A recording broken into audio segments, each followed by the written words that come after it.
महाराष्ट्र में भाषा विवाद के बाद अब एनसीपी शरद गुट के नेता जितेंद्र आह्वान ने सनातन धर्म को लेकर विवादास्पद बयान दे दिया है।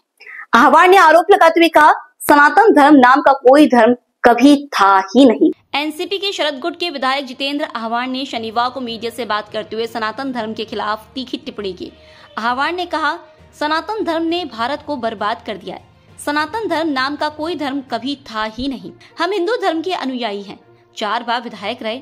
आह्वान ने आगे कहा कि सनातन धर्म की छत्रपति शिवाजी महाराज का राज्याभिषेक न होने देने और छत्रपति संभाजी महाराज को बदनाम करने के लिए जिम्मेदार हैं।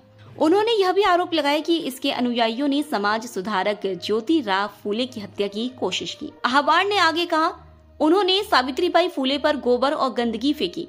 इसी सनातन धर्म ने शाहू महाराज की हत्या की साजिश रची। इसने डॉक्टर BR आम्बेडकर को पानी पीने या स्कूल जाने की इजाजत नहीं दी।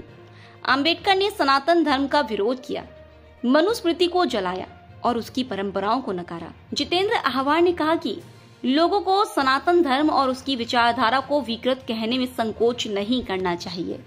धर्मच नव्हता, आम्ही हिंदू धर्माला मानणारे आहोत। ज्या सनातन धर्माने आमच्या शिवरायांना राज्याभिषेक नाकारला, ज्या सनातन धर्मीयांनी आम्हाला आमच्या छत्रपती संभाजींना बदनाम करून टाकलं, ज्या सनातन धर्मीयांनी महात्मा फुलेंना मारण्याचा खून करण्याचा प्रयत्न केला, सावित्री माईच्या अंगावरती गोबर शेण गोटे सगळं टाकलं, ज्यांनी शाहूंचा खून करण्याचा प्रयत्न केला, डॉक्टर आंबेडकरांना पाणी पिऊ दिलं नाही, शाळेत जाऊ दिलं नाही, ज्या डॉक्टर बाबासाहेब आंबेडकरांनी सनातन धर्माविरुद्ध पाऊल टाकत आणि त्यांच्यामुळे बदनाम झालेल्या हिंदू धर्माच्या याच्यात त्यांनी मनुस्मृती जाळली।